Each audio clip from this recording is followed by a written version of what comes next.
Hi everyone, welcome back. I'm Michael Sandler, your host on Inspire Nation. If you've ever wanted to own your awesome, then do we have the UBU show for you.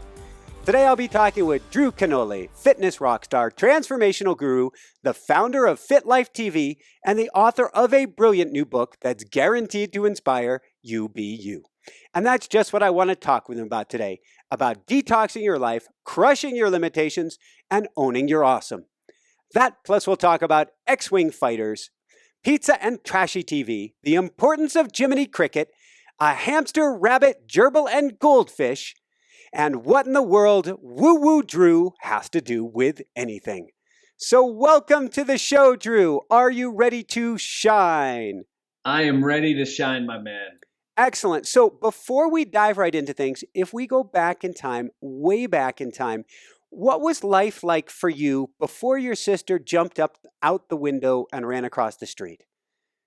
Yeah, I mean, it would be rough. It was very unstable. Never knowing what to expect from your parents when you're physically tortured as a child.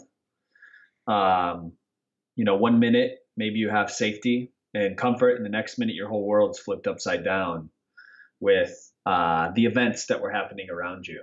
So, yeah, lots of trauma growing up as a kid. And so you left that environment. She went across the street, told what was going on. You got put into foster care. Did things improve? Not really. In the 1980s, growing up, foster care, oftentimes you weren't really taken care of either. So I was abused in foster care as well. And I just wasn't the type of kid that was really easy to take care of at that age due to all the trauma and everything that was happening. In foster care, I'd be sitting at a table, and my parents taught me at a young age to swear when asking for what I wanted. So I'd be sitting at the table and I would be like, "Can you please pass the potatoes?" Right? And then all of a sudden, I'd be in the bathroom getting my mouth washed out with soap, or getting whipped with a belt, because that's not how we speak. But my programming up until that point was only speaking like that. So there was a lot of things I had to break. It was one way with my biological parents. It was another way with my foster parents.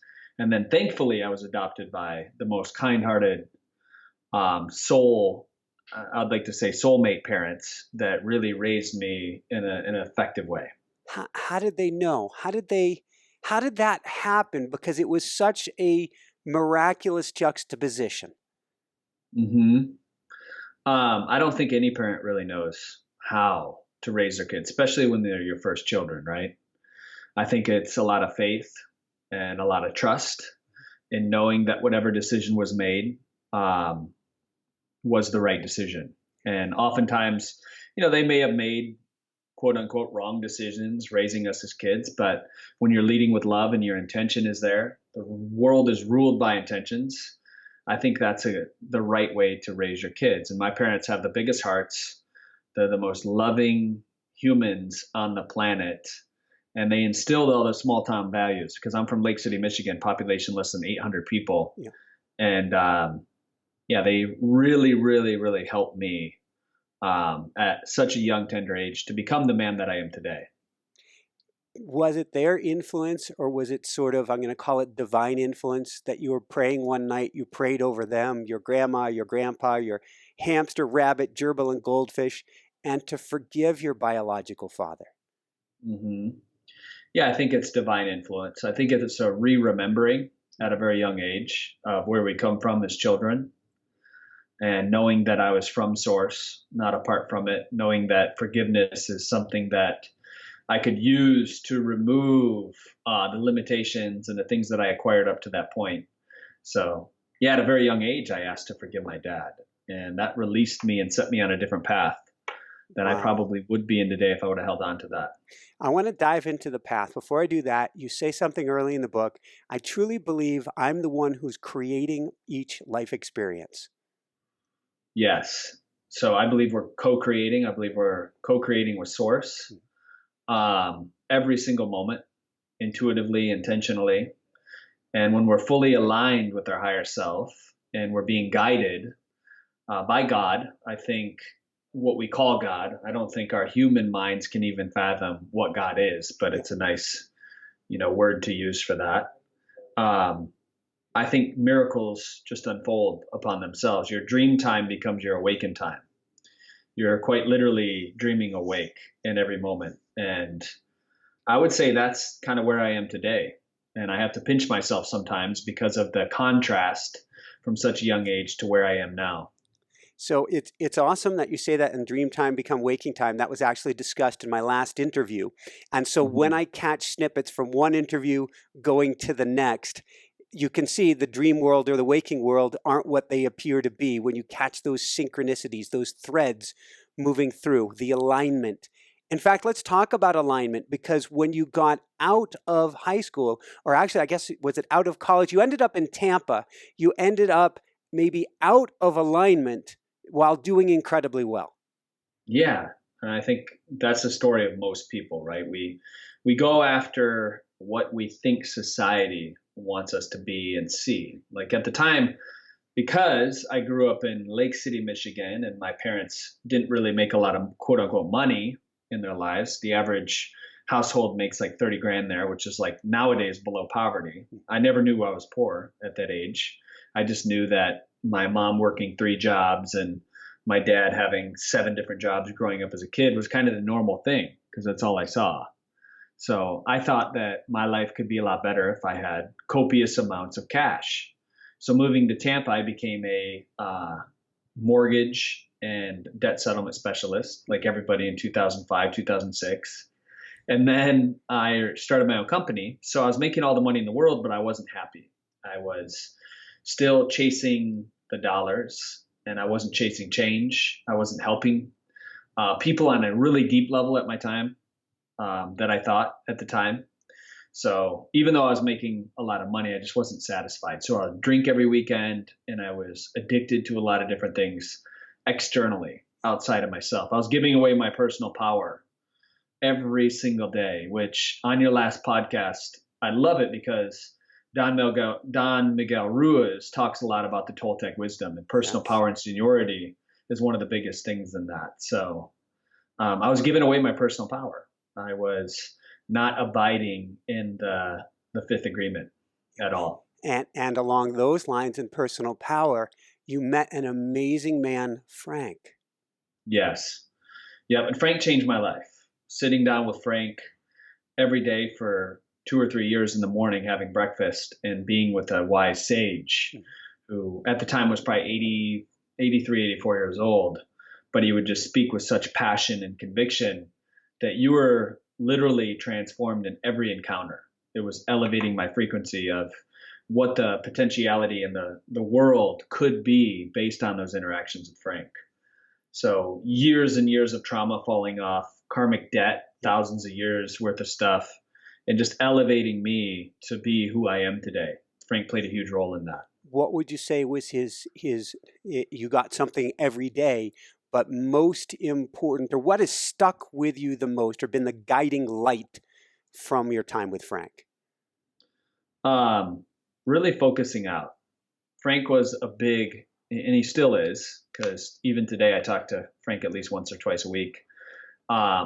Really, really focusing on other people. I think that's what life is all about.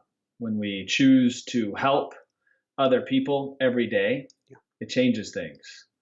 So that was powerful for me. And just witness Frank have 5 or 6 meetings every single day, even though he's been retired forever, of young men and women, and just helping them on their way with different languages. The guy speaks like 7 languages. Like he's a saint, total saint. And he's transformed my life through that. So I want to be Frank when I grow up. Very, very cool. So you're in Tampa. You decide you have to grow up. Actually, a switch flips inside of you. What did you do, and how did you start down this completely different road?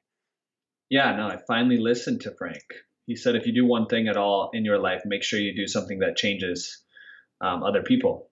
So at the time, I was living a self-serving life, and I decided to move to San Diego, not knowing anybody. Mm-hmm. So I packed everything up, moved out to San Diego, and I just gave myself 6 months to figure out what was next. And I knew that one of the things that I had to change was my environment because of the toxic people that I was around. Switch that up. I was by myself every morning. I'd go to the gym at 5, 6 o'clock, work out, do my morning ritual. And sure enough, I met a individual named Brooks Holland, who I mentioned in the book as well. And we started Fit Like TV together back in the day, shooting videos, writing blog posts, all of this stuff to really help people. And that's when I really became inspired with the whole movement and launched Organifi 4 years ago because of the testimonials. I've seen hundreds of thousands of people write in of weight loss transformations, mindset transformations, spiritual soul revival transformations. It's been amazing. Did you know when you started making your first videos, did you know where you're going? Did you feel an alignment, or was this just stepping out and having trust in the universe? I think it's having faith and trust. Yeah, I never knew for sure what direction it would take me in the 3D world, but also when I would really check, when I go back and look at it from a higher perspective, I'm able to see that I was making decisions based on my soul's calling and why I'm on this planet now. So my inner knowing has returned to me. And the more I work on that, the more remembering that I actually have. You talked about your morning practice. Were you meditating, or what were you doing so that you got out of the noise and could hear that once again? Yeah, I think just prayer out loud, meditation, connecting to nature, getting outside every day is the practice.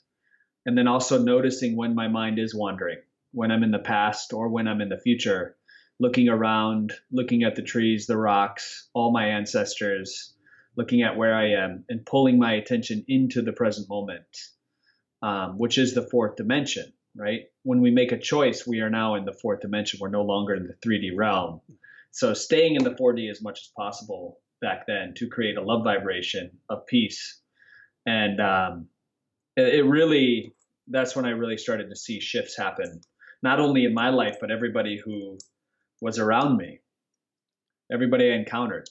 I wanted to improve everybody's life, and we still do today. I mean, we have 140 employees at Organifi now, and it's insane to see some of the transformations that people are going through on a daily basis. So along those lines, Obi-Wan, what does it mean to show up as a Jedi? Well, that's funny. I love Star Wars, as you know. What it means is showing up as you, right? So you got it behind you, and the unapologetic, authentic version who is here to play the biggest game possible. And what that looks like is inspiring as many people, motivating them for me, and just owning who I am. No longer living in fear, lack, scarcity, any conversations that any limitation would hold you back in. And that's why, in the book, we talk about crushing limitations, because to be a Jedi, you remove, and I don't want to use the word remove because I think they're always there. Maybe they're a little quieter, but you can transcend them in the physical and non-physical world. And it's amazing, dude. So let's kick it old school Star Wars. Let's get to that X-Wing fighter and the swamp, and let's talk about commitment or the lack thereof and trying to raise that fighter up. Yeah, absolutely. So I think most people are just not committed to anything, and they just wander around in the swamp, right? Till Yoda shows up and gives them the hard lesson that they need to learn about focusing and being present. So for me, I've always pretty much been an entrepreneur, and I've ran literally 11 different companies growing up until this point. But every new idea would throw me off, and I wouldn't be focused on the one thing, which is a great book too. Yeah. So getting to a place of focusing and really putting all my sweat and tears and power into one thing has changed everything in my life. And that's Organifi. So it's my soul's purpose and desire to inspire and impact as many people with easy, accessible nutrition, and also empowering education through books and stuff like that. So UBU is that. And I'm in the book, we talk about commitment and how to really commit to yourself. That's the biggest thing. Most people let themselves down so much that it becomes a muscle that's just all atrophied. So once you strengthen your commitment muscle, even in the smallest things, maybe it's flossing your teeth every day. And then over a month, you floss your teeth every day. What's the next thing you're going to add? And I remember when I first started on this journey 7.5 years ago, I had an Excel spreadsheet because I'm also a data geek. And I had all my habits that I was tracking before there was fancy apps or anything like that, right? So I was tracking all the smallest habits that I wanted to do to really become the person that I am today. And I would just check it off to get that psychological dopamine hit from doing something continuously. And I still remember that. It was amazing. But committing to those different habits to build your big legacy and the dream that you're up against. So do you geek out like me and actually do exercises or something while you're brushing your teeth? Yeah, I'll do some pranayama breathing or different stuff like that. Essential oils, different rituals. What do you do? A lot of one-legged work, a lot of different core work. I'm focused on staying centered and staying balanced while I'm doing that. We had Dr. Michael Merzenich on the show years ago. Oftentimes I'll switch hands so that I'm working on the other hemisphere of the brain as well. So that's cool. Yeah, I like that. From there, talking about geeking out some more Excel spreadsheets, what's an awesomeness audit? It's when you really go through and look at all the things that you're gifted at, right? And you really rediscover that you have a lot of gifts. We all do as human beings. But the gifts that you have may be a lot different than mine. And if we're not creatively pursuing those gifts every single day, then we're kind of robbing ourselves. So it's an audit that allows you to really kind of see what's going on behind the scenes and how to play more into that. And then the converse side of it, how important is it to become clear of what's not working for us or what's out of alignment with these gifts? Yeah, that's the most important thing, right? Because if you have no distinction whether or not it's good for you or bad, or that feeling in your gut that tells you you've been doing the wrong business or the wrong work for the past 5-10 years, then it's easy to fall off the wagon of ambition in your later years. So for me, I want to be inspired my whole life. I don't ever want to do anything that doesn't serve my highest good or my purpose. And I know you're the same way. So it's really recognizing when you're out of alignment or doing things just for money or doing things just for approval that feeds to the root chakra, or something that doesn't really integrate in your whole being as well. Thank you. So you mentioned the one thing, and we had Jay Papazan on it about it twice. And so along those lines, I want to talk about your why identity. And since we were talking about being out of alignment, maybe you can share briefly the story of your CEO, and please forgive me if I get his name wrong, Jamel. Yeah, you got it, dude. This guy's on fire. I'm impressed that you read the book too. I think that's special, especially being interviewed. I've been interviewed quite a bit, and it's very rare that somebody reads the whole book. So thank you. So identity, it's a why and your identity merged together. So our identity could be like the physical construct of who we think we are, right, from the outside world. But our why identity is in our heart. It's why we do it every single day. So to simply do a why identity, let's say it's based around transformation and fitness, like I did in the very beginning when I would travel to people's homes and help them transform their physical bodies in a period of 24 to 48 hours. We would look at, why do you want to do it in 90 days? What do you want it to look like? What do you want to hear from other people? Because that's important. What do you want to see when you look in the mirror? Because we're visual creatures. And as we start patterning the brain with the look, hear, see, feel, we start to build up more of the feeling in the body. And the feeling's the secret on a subconscious level. The human body is the subconscious.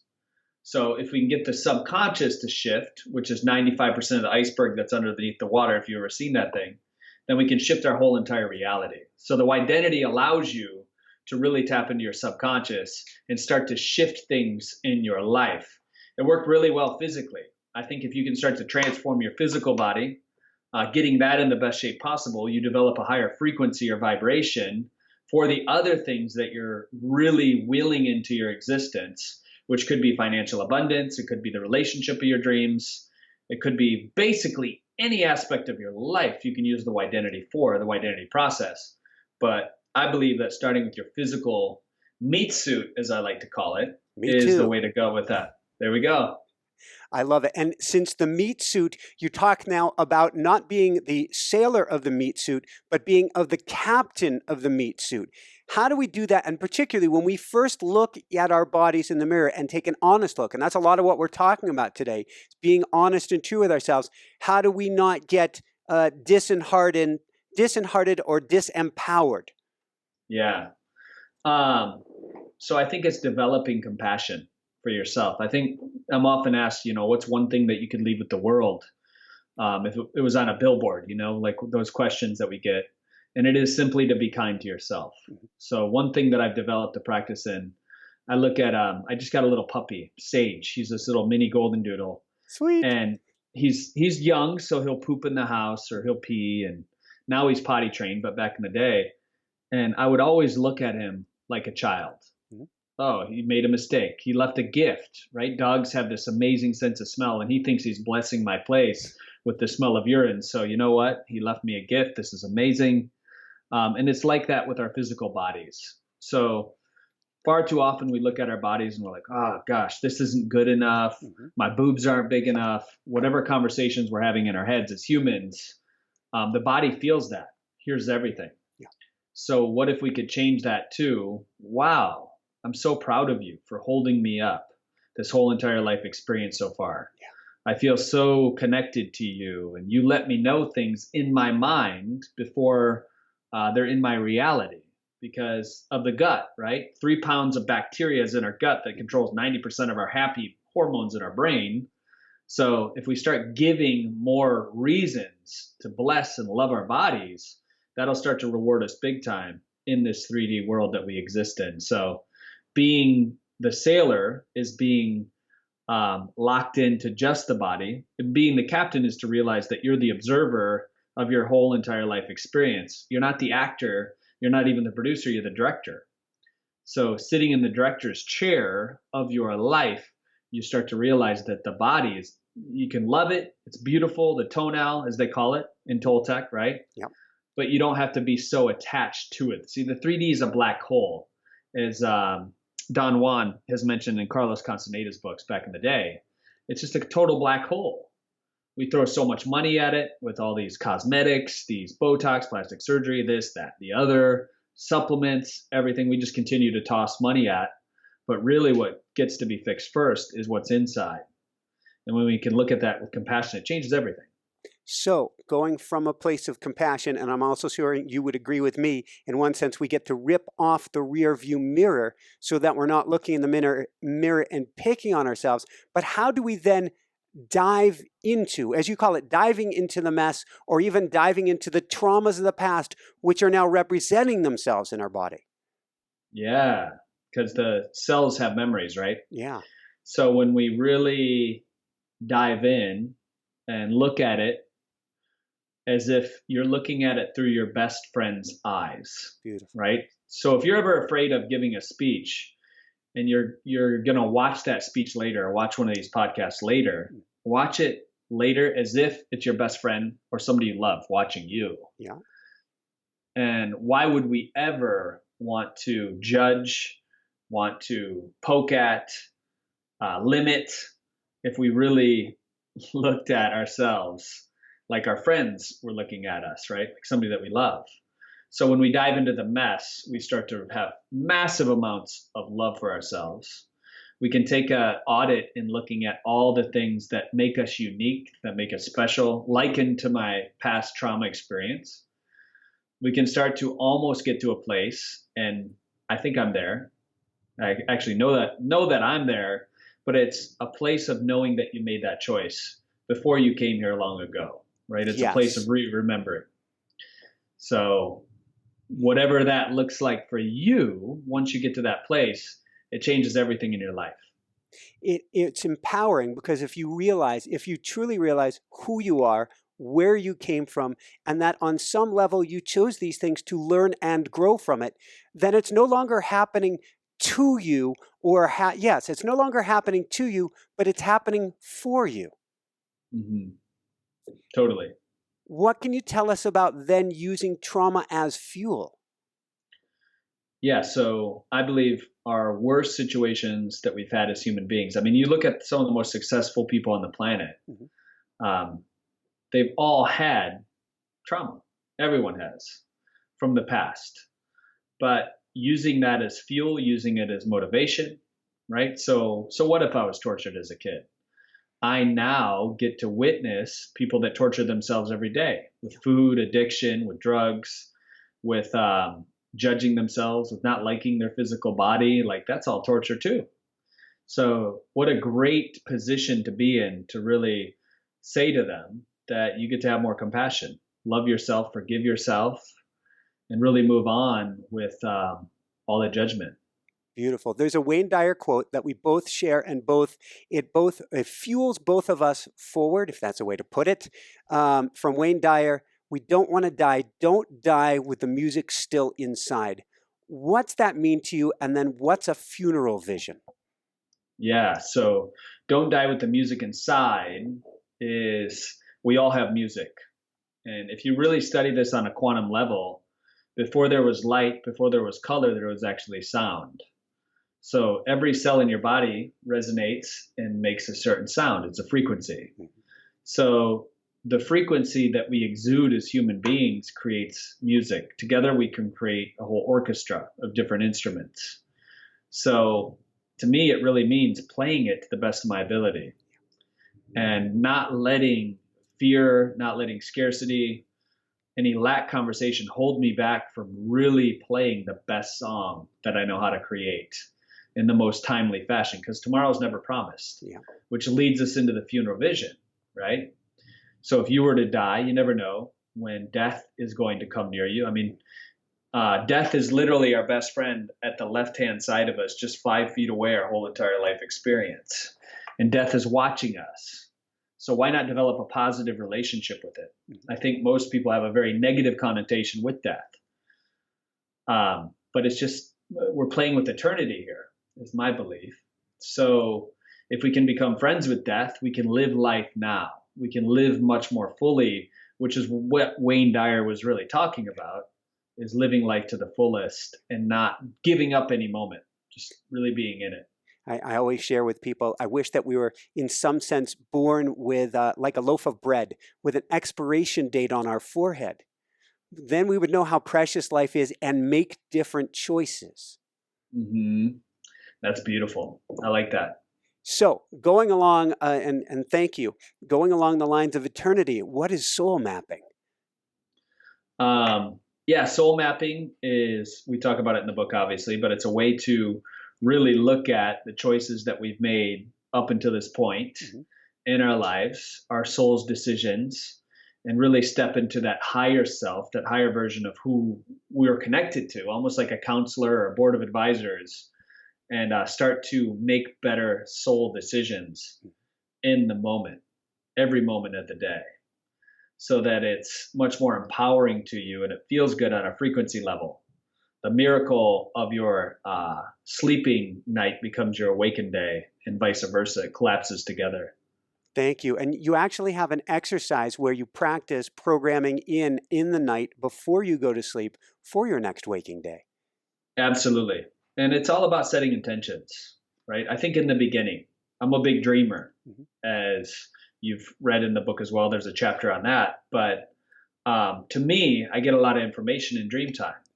It's one of my gifts. I've always been a lucid dreamer. Yep. It's not uncommon for me to have 4 or 5 dreams and remember every single one of them when I wake up in the morning, and also to go back in the next night. So what did I learn here? I'm going to show up and re-experience this again. And with that information, I look at the context versus the content of the dream. Yep. And then I apply that to my external reality during the awakened day. And there's no difference between the night and the day when it comes to the dream world. So I've traveled to many different galaxies.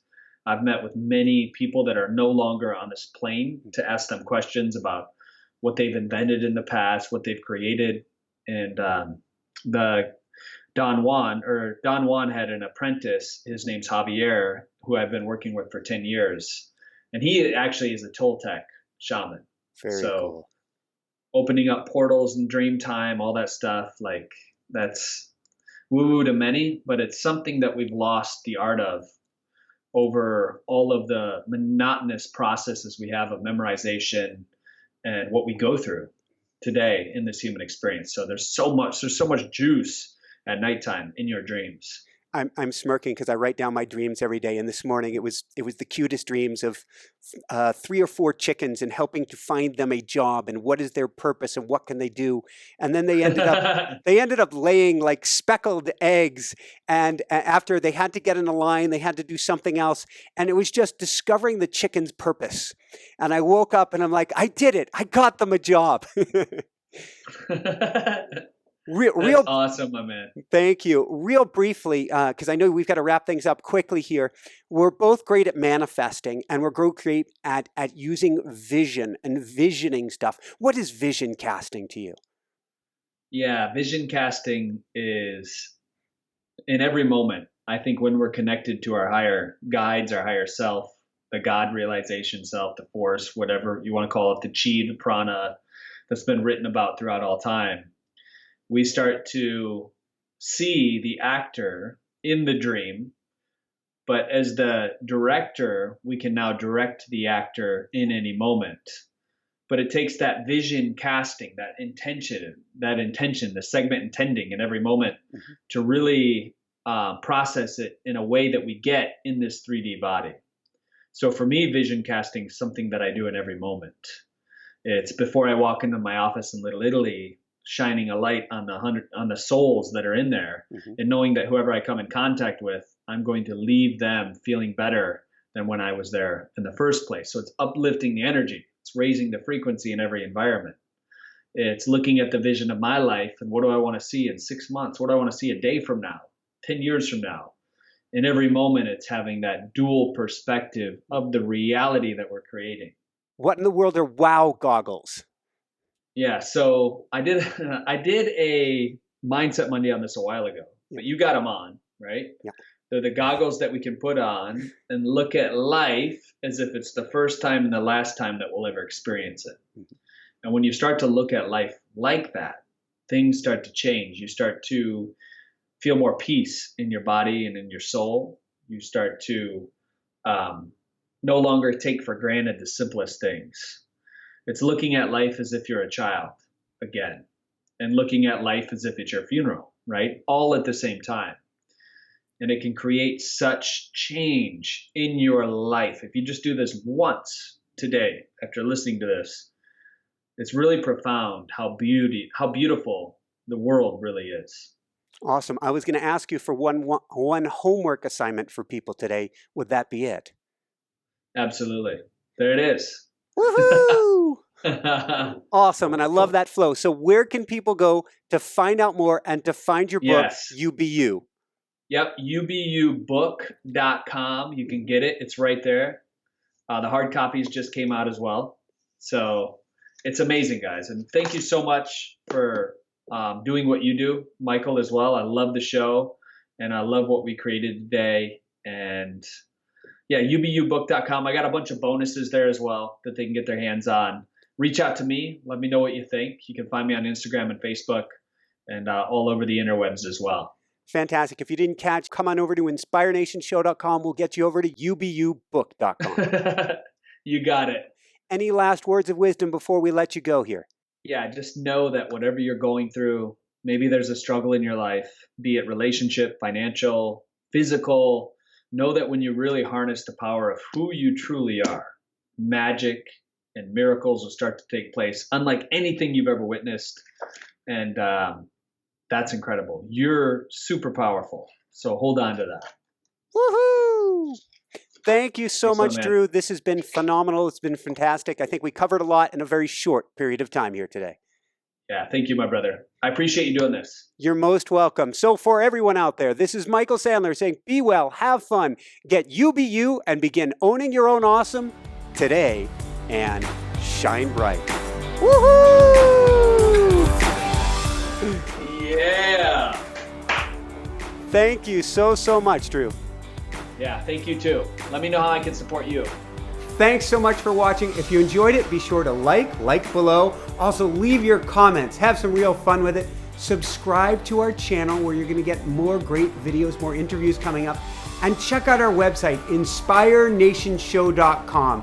That's where you'll find tips, blogs, information, videos you won't find anywhere else, and useful and helpful resources to really help you kickstart your life and to shine bright. Thanks so much again. Thank you for your support. Like, comment, subscribe. See the website. Thanks so much and have fun. Of course, shine bright. Woohoo!